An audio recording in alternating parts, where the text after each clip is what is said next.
Good evening, folks. Time for a mountain debrief episode as I head home here today. Very late night on Sunday evening here in Japan right now, the 28th of January. I'm on my way from Niseko, Hirafu, back to Sapporo, back to my house. Let's start our mountain debrief about 2 days ago.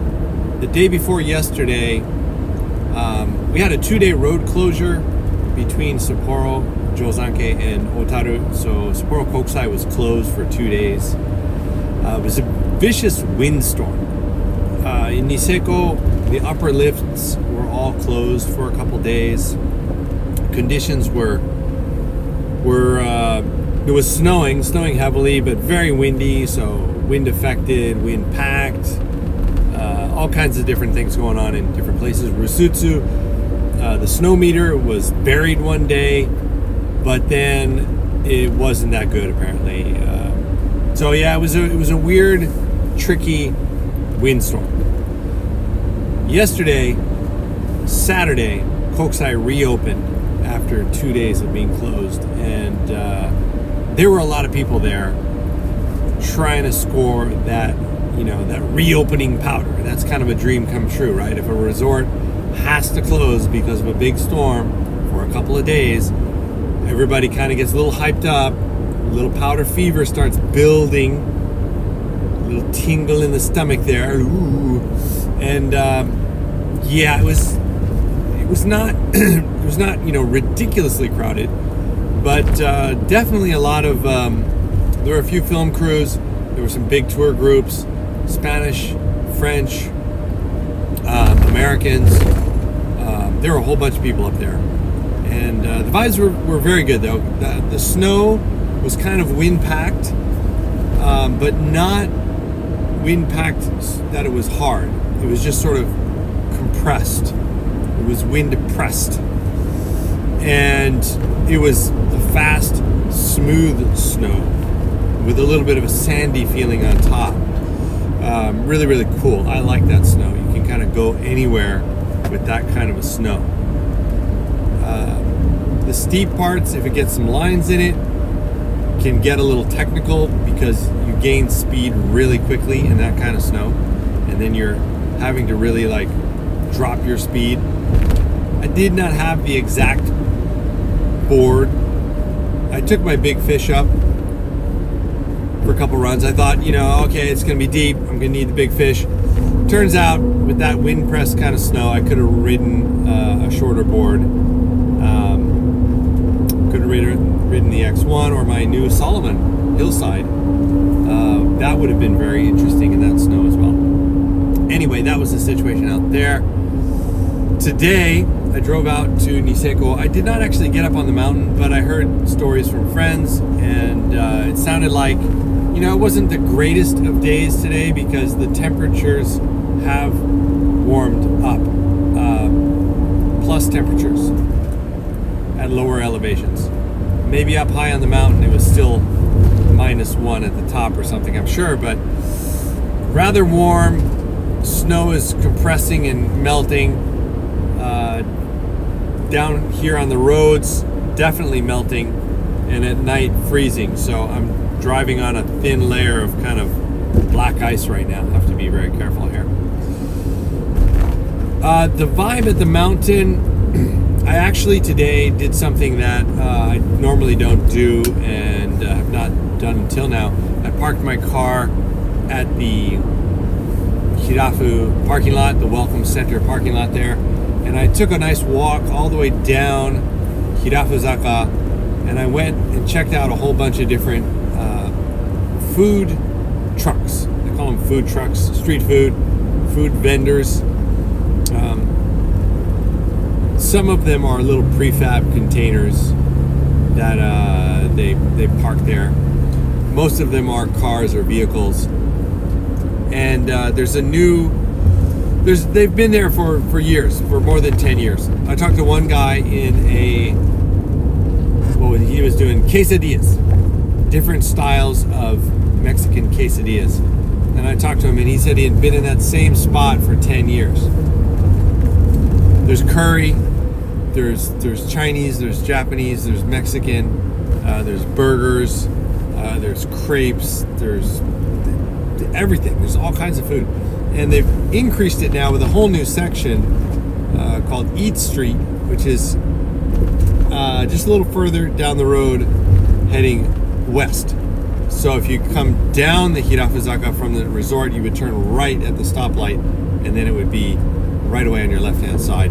It's a whole, like, in the summer, I think it's tennis courts or a parking lot, and they've got I think it was 2, 4, 6, 8, there's like 9 food trucks there in that section alone. So there's a lot of that going on, and you know, I've bought food from some of these places before, but I never really took the time to kind of walk around and actually like talk to people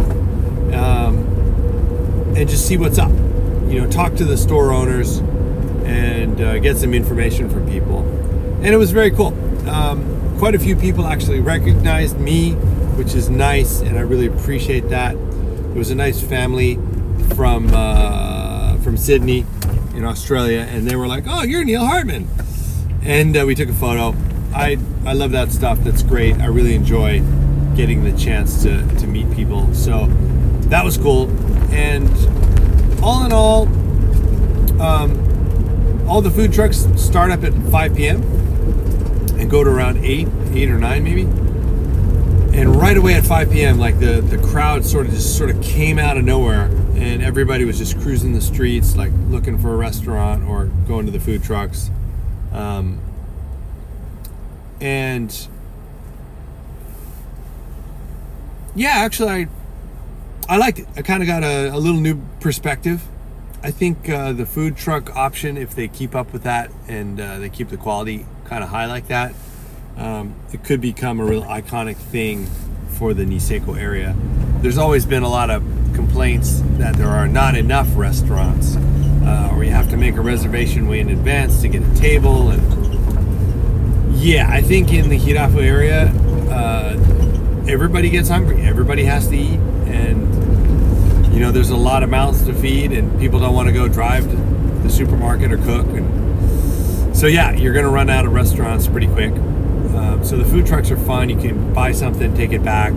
They all had like little wood fires at the Eat Street location, and some of them had little tents set up where you could buy the food and then go inside the little tent they provide and eat it there, which was kind of nice. And yeah, it's kind of a fun atmosphere, especially for a family with maybe some younger kids. Kind of cool to go grab some street food and just enjoy it outside. So that was my little Niseko experience. Up on the hill, obviously everything's going to be pretty tracked out. Snow has gotten heavy. There will be some north-facing aspects that I'm sure are still going to be good tomorrow. We are looking at 2 days of sunshine here on the 29th and the 30th, and then it's going to start snowing again on the 31st. So if you're coming in from the 1st of February, you're looking good. Anybody arriving here in early February, we got another storm set scheduled to really hit from the 1st. Of course, you know, the weather reports, they tend to change every day a little bit. We shall see if that gets delayed. Usually they don't arrive early. Usually the storms get delayed a little bit. That's what seems to generally happen. Okay, that is my mountain debrief. We talked about Kokusai, we talked about Niseko, a little of the lifestyle there as well, and the weather. Yeah, everybody asks what I use to check the weather. A variety. I use Windy. I use a Japanese app called Weather News. It's just pretty basic in general, but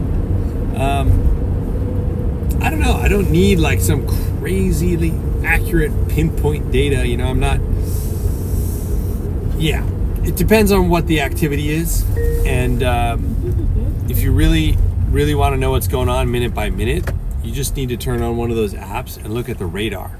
The radar shows you like a real-time update of where it is actually snowing and what the clouds are doing, and they animate it so you can look at that and see like how the clouds are moving and where that is related to where you are.